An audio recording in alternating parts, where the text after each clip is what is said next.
Nih orang puasa molor mulu kerjaannya. Dul. Puasa kok orang malah tidur mulu. Aku juga kerjaannya ngeliat Instagram mulu, main handphone mulu. Ya daripada aku tidur mulu, molor mulu kayak kamu. Kalau nggak tidur kan nggak nambah dosa, malah tidurnya enak gitu loh. Tahu-tahu udah duduk maghrib, ganggu. Ya tapi nggak boleh gitu, ntar nggak ada pahalanya kamu puasa. Ih, nggak percaya. Kamu main handphone kayak begitu ada pahalanya. Ya, daripada aku tidur mulu. Nah, kamu kalau bisa buka-buka Instagram, ngeliatin konten-konten apa gitu, emang nggak rusak tuh pahala puasanya? Ya daripada ibu juga kan tidur mulu, nggak sholat lupa. Percuma juga puasa nggak sholat. Sholat, bangun, sholat, tidur lagi gitu. Iya, sholatnya di ujung-ujung waktu. Nih, kalau nggak percaya aku telepon Pak Ustadz nih. Mau ngapain? Yang mau nanya, amal-amalan apa aja nih yang bagus dilakukan pas bulan puasa? Tidur. Itu salah satu bagus dilakukan. Jadi anti gibah-gibah klub, nggak ngomongin orang, menjaga pandangan, menjaga telinga, menjaga lisan. Emang iya? Ah, aku nggak percaya. Aku teleponnya Pak Ustadz. Assalamualaikum. Pak Ustadz, bisa kesini nggak? Biasa, main gaple kita, pakai nanya. Ya ngobrol lah. Iya, Andok, rumahnya tetanggaan. Ya, ditungguin ya.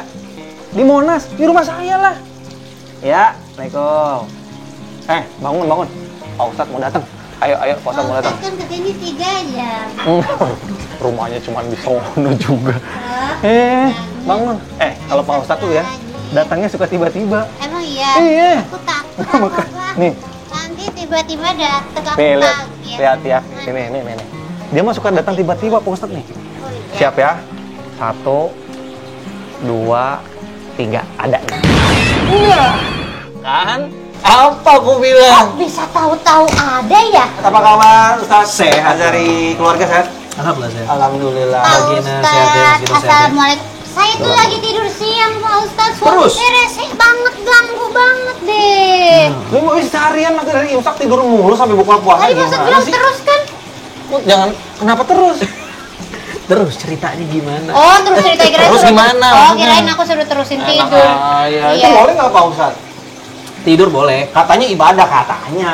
bisa ibadah. Tuh kan? Tapi Memang ada hadisnya, bukan hadis. Gini dulu, ada riwayatnya naumus shaim ibadah. Tidurnya orang yang puasa ibadah. Tapi hadis ini dipersoalkan oleh para kritikus hadis. Oleh para ahli hadis. Oh, gitu. jadi nggak berlaku apa gimana? Itu katanya ada salah seorang riwayat hadis ini namanya Sulaiman bin Amr an-Nakhai. Beliau itu diragukan kredibilitasnya sehingga semua riwayat yang dia bawa itu dikategorikan hoax. Ya. Termasuk tidur itu adalah ibadah. Termasuk riwayat ini, termasuk riwayat ini. Emang enak. Ada yang mengatakan ini hadisnya bermasalah. Tapi meskipun hadisnya bermasalah dari sisi riwayat, bukan berarti ini nggak bener kontennya. Bisa, tidur itu bisa jadi ibadah. Satu, kalau orang tidur menunggu dari ibadah yang satu ke ibadah berikutnya. Habis sholat zuhur, dia tidur, dia nunggu asar, ketika nunggu ketiduran. Tidurnya ibadah. Yang kedua, tidur untuk ngehindarin sesuatu yang lebih mafsadat, yang lebih nggak baik. Contohnya pemuda Ashabul Kahfi yang akhirnya mereka tidur di gua karena untuk melawan pemimpin yang zalim waktu itu. 309 tahun Pak Ustadz. Ih, Saya tahu banget. Memang ahli tidur tahu cerita. Sama tukang tidur tahu. Relate.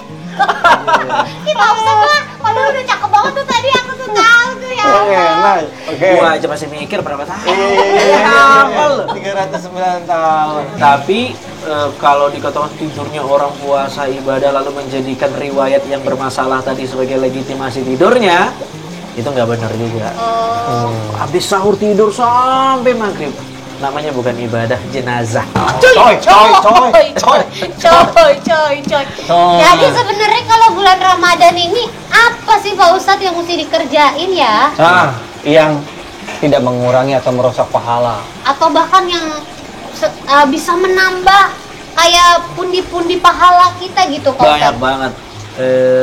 Aku sering sampaikan, puasa itu salah satu pesan moralnya adalah nyuruh kita hijrah dari material food, junk food ke spiritual food. Ada hidangan dari Tuhan, jamuan ruhani.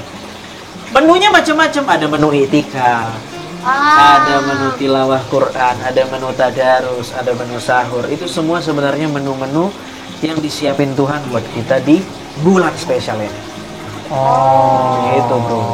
Amalan apa sih Pak Ustadz yang kayaknya tuh sepele, kita nggak kepikiran, tapi itu luar biasa pahalanya kalau di Ramadan ini? Menyiapkan makan sahur untuk keluarga bagi seorang istri itu pahalanya gitu. Astagfirullah, Walaupun dia nggak belum berpuasa, pernah. lagi berhalangan mungkin. Walaupun dia nggak berpuasa. Astagfirullah, nggak pernah ngelakuin.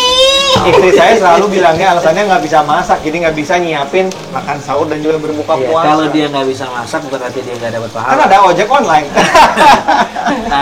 Dia bisa ngehandle itu lewat Siba atau siapa. Sesimpel itu aja ya Pak Ustadz ya. Iya, salah satunya. Masalah kerja. Kerja kan walaupun lagi puasa, kantor-kantor nggak libur nih, tetap aja. Tapi kalau saya bawanya lemes gitu, saya jadi malas kerja puasa. Gimana Pak Ustadz? Apakah saya mendingan tidak usah bekerja? Ataukah saya tidak usah berpuasa? Kan karena saya juga harus menafkahi keluarga. Nah, ada pilihan jawaban lain nggak? Nggak ada, itu aja. Nggak ada, itu aja. Repot ya. Iya. Repot. Atau Kadang-kadang kalau saya kebanyakan kerja, nanti sih nggak bisa tadarusan Pak Ustadz. Nggak apa-apa, nggak usah tadarusan. Nah, ini pilihannya nih. Karena kerja juga ibadah. Oh gitu. Iya dong.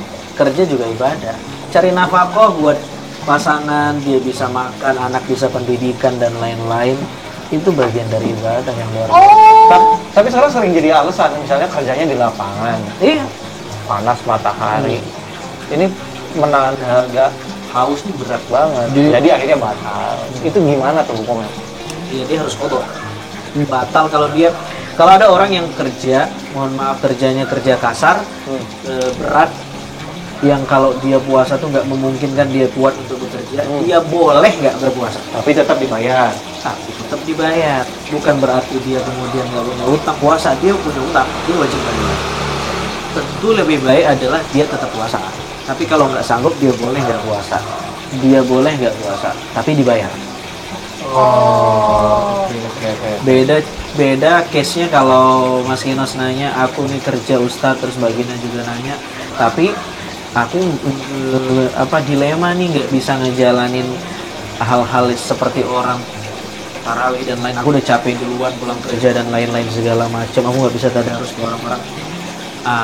Menu puasa tuh banyak, ibadahnya banyak. Termasuk kerja itu ya ibadah yang besar banget. Nah, itu ditambah lagi tadi Pak Ustadz ngebahas soal terawih segala macam ya kan. Ini kan kayak momen ya Pak Ustadz, kayak di bulan Ramadan kan ada kayak ke masjid. Sekarang kan udah boleh nih ke masjid lagi, terawih segala macam. Tapi kok aku baca di beberapa ya, kalau wanita kok kayak lebih baik di rumah sih Pak Ustadz. Bener nggak sih itu? Boleh nggak sekolah? Tergantung case-nya.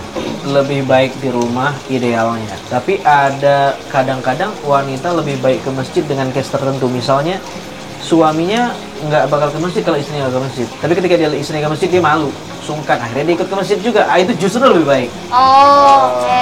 Dulu wanita tuh lebih baik di rumah karena situasinya berbeda. Penduduk umat Islam masih sedikit, masjid jaraknya jauh dari rumah. Kalau dia harus ke masjid, takut ada fitnah dan lain-lain, mafsadatnya lebih banyak, takut ada begal dan lain-lain. Sekarang kan masjid udah dekat dari rumah.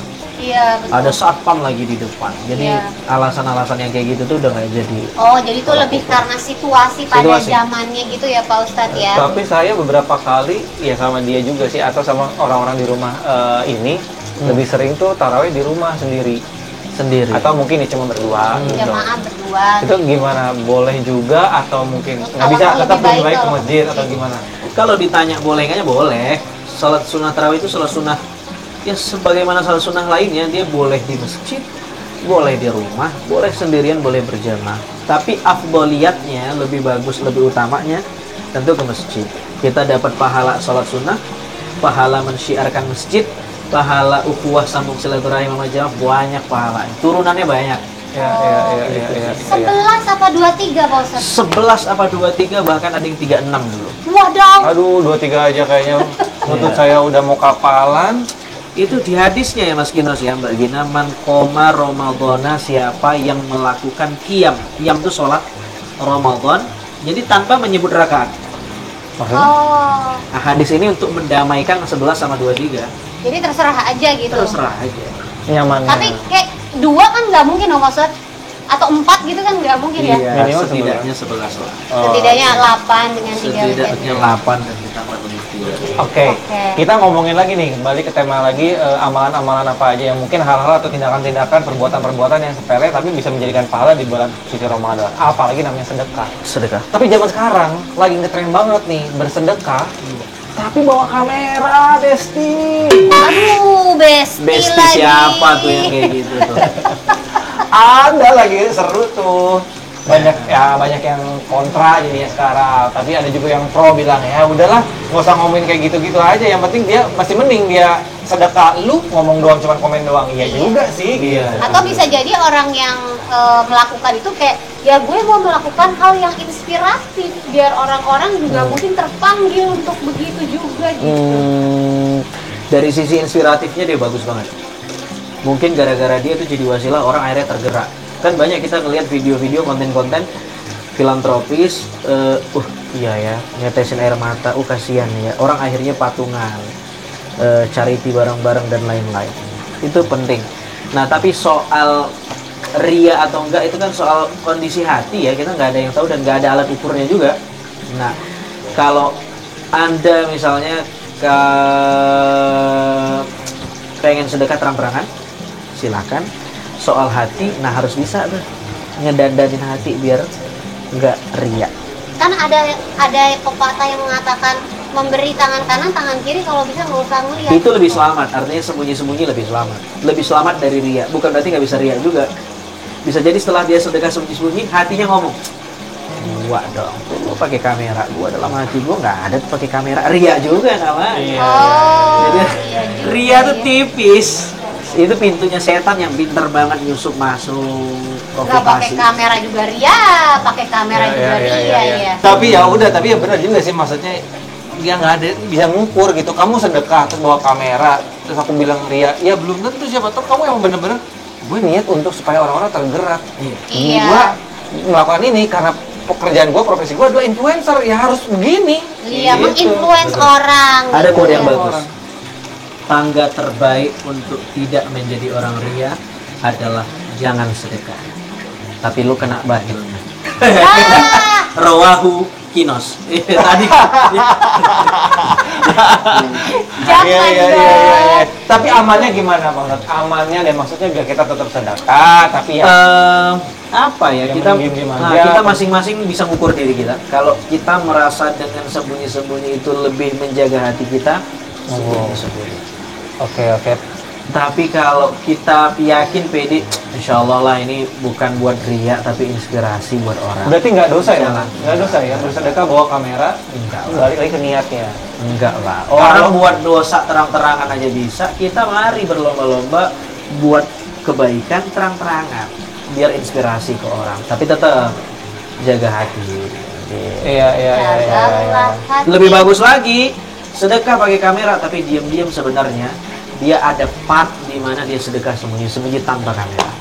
Oh. Iya. Dibagi sama Iya. ini buat Iya. inspirasi ke orang, edukasi, tapi ini buat cuci tangan gua yang sendiri. Iya. Karena yang jadi kontra itu sekarang orang-orang bersedekah tapi tetap bawa kamera adalah ini ada keterikatan sosialnya yang nggak baik untuk si orang yang disedekahin dulu karena dia masuk kamera. Itu Gitu. juga penting banget tuh. Kenapa Kita emang? harus mikirin ya orang itu belum tentu bersedia Gitu. dimasukin kamera tapi dia butuh gimana gitu. Oh, iya. Gitu yang kadang-kadang juga. orang Iya, Perlu iya, ditanya iya. juga ya, Ya.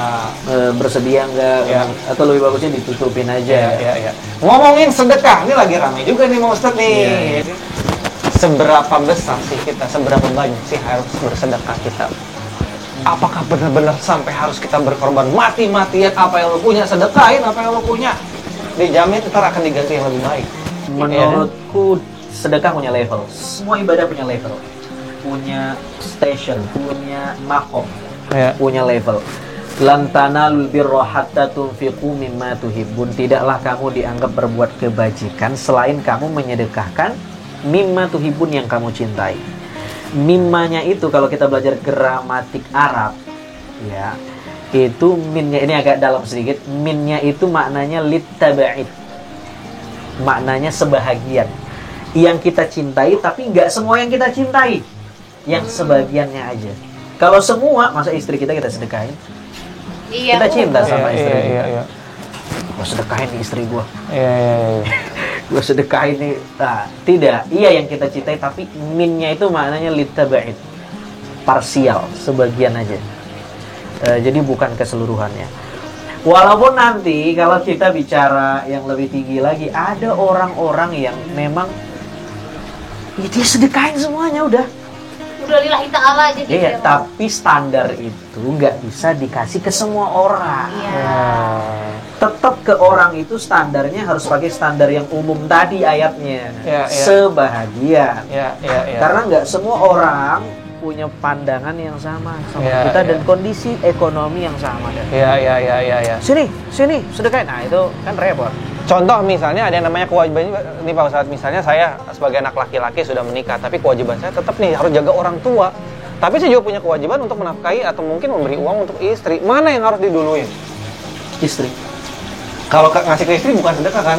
Iya. Kalau ngasih buat orang tua maksudnya sedekah atau Tapi bukan? nafkah lebih wajib dari sedekah. Untuk istri. Berarti harus diduluin. Tapi istri. Oh. Istri tapi lebih baik sama. Artinya Apa kalau istri kita bisa kasih, ibu kita harus kasih. Oh iya pasti. Tapi mana yang harus didahulukan ternyata yang istri dulu ya.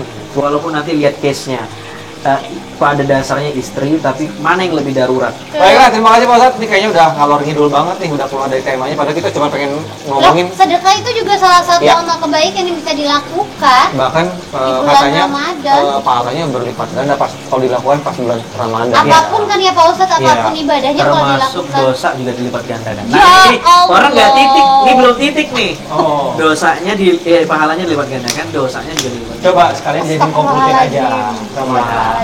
Jadi Ramadan itu bulan menu rohani, ya banyak menu yang bisa kita cicipin, menu-menu spiritual yang kalau kita lakukan itu pahalanya beda dengan kita lakukan di luar Ramadan, dilipat gandakan. Termasuk yang dilipat gandakan bukan cuman kebajikan kita, tapi maksiat juga dilipat gandakan. Astagfirullah. Jadi kalau kita gibah itu dilipat gandakan. Dosanya 700 kali lipat bahkan Ya lebih. Allah, kemana Karena di itu bulan dosa? Ramadan bukan cuma pahalanya dilipat dosanya juga. Tidak menggibah juga dilipat gandakan pahalanya. Sama. Ya Allah. Menolak ajakan suami itu kan dosa, berarti menolak ajakan suami di saat bulan Ramadan dosanya berlipat ganda. Ini gue suka. Wabillahi taufiq wal hidayah. Assalamualaikum warahmatullahi wabarakatuh. Waalaikumsalam warahmatullahi wabarakatuh. Waalaikumsalam.